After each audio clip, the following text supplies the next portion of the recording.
আসসালামু আলাইকুম এভরিওয়ান, কেমন আছেন সবাই? আমি তো আলহামদুলিল্লাহ অনেক বেশি ভালো আছি। আশা করছি আপনারাও ভালো আছেন। তো আমার ছেলে সবাই তো আসলে জেনেই গিয়েছেন, ও যেহেতু অসুস্থ ছিল, ওর সার্জারি হয়েছিল। তো অনেক দিনই ঘরের মধ্যে বন্দি ছিল, তো অনেক বেশি বোর হচ্ছিল, বিরক্ত হচ্ছিল, ভাল লাগছিল না। ভাবলাম ওকে একটু ঘুরাই।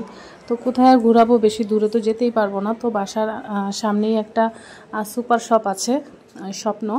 তো ভাবলাম ওখানে ওকে একটু নিয়ে যাই, কিন্তু সে তো খেলনা পাগল, যেখানেই যায় শুধু খেলনা কিনতে চায়।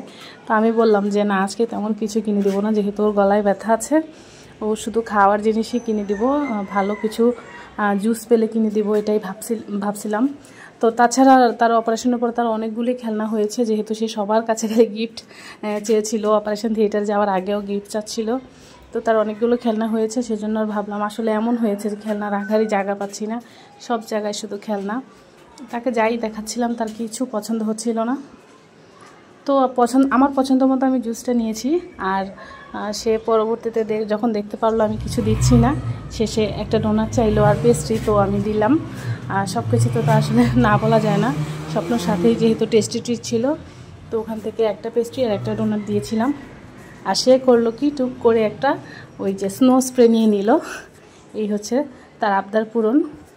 তো আপনারা কে কে মাঝে মাঝে বাচ্চাদের আবদার পূরণ করার জন্য এরকম হুটহাট বের হয়ে যান, জানাবেন। আর ভিডিওটি কেমন লাগলো তাও জানাবেন, ভালো লাগবে পাশে থাকবেন। এই যে আমি এই জুসগুলি নিয়েছিলাম ওর জন্য।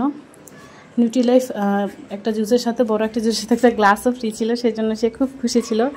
আসলে বাঙালি বলতে মনে হয় এরকম, কোনো কিছু প্রয়োজন না থাকলেও ফ্রি দিলে খুশি হয়। তো আজ এ পর্যন্ত, আল্লাহ হাফেজ।